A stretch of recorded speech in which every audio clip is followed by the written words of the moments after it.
स्वतंत्रता दागल जाए ओहिके बाद जे मालिक रहै छथिन ओ हुनका जे छै से स्वतंत्र रूपमे जहन हुनकर सब किछु ठीक भऽ जाइ छनि जखम तहन स्वतंत्र रूपमे हुनका छोड़ि दै छथिन। ओ फिर महादेवके रूपमे जे छै से हुनका केओ रोक ठोक नहि रहै छनि आओर स्वतंत्र रूपसँ रहै छथि। साँढ़ जे छै से आइ तरुण जीके भट्ठा तोड़ि देलकनि। देखैत हेबै तऽ अनेको गाय बछड़ा ई सब जे छै से दान्य होइ छै और जीव जंतुके प्रति प्रेम ई परम्परा छै कि जीव जंतुके प्रति श्रद्धा और करुणा दर्शायल जाइ छै और साँढ़के पूजनीय मानव स्वतंत्र तरीकासँ जे छै से हुनका छोड़ि देल जाइ छनि हरेक मंत्र उच्चारणके साथ एक निष्ठा संस्कृत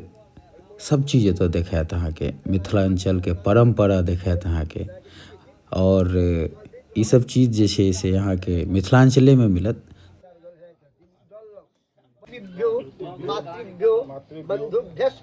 मिथिलांचलमे जे छै ने बिखो श्राद्ध और साँढ़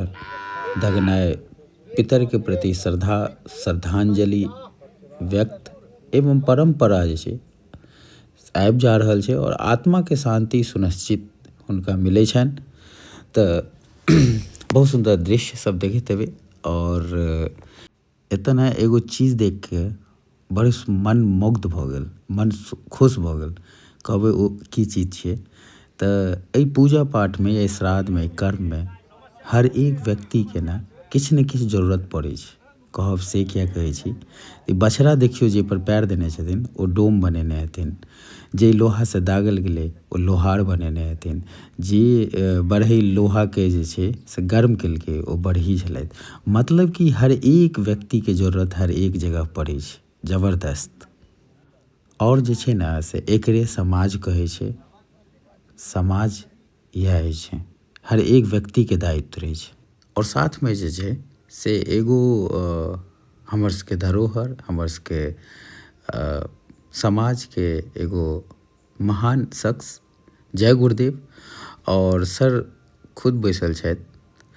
और ई कहलथि हँ कि प्रोफेसर साहब जे कर्म कऽ रहल छथि और हिनकर सिस्टर दीदी सुधा दीदी ई दुनू हिनकर स्टूडेंट छलनि। तऽ ई सब सुनि कऽ ने बड़ा गर्व होइए कि एक से एक पीढ़ी दर पीढ़ी और सब ज्ञानी सब एहि समाजमे छथिन हुनका सबके प्रणाम छै और अहाँ सब छियै तखने ई समाज चलि रहल छै। एही के साथ छोड़ि रहल छी फेर नेक्स्ट वीडियोमे मिलब तब तक के लिए नमस्कार प्रणाम जय मिथिला और गर्व करू अपना मिथिलांचल पर। जय मिथिला।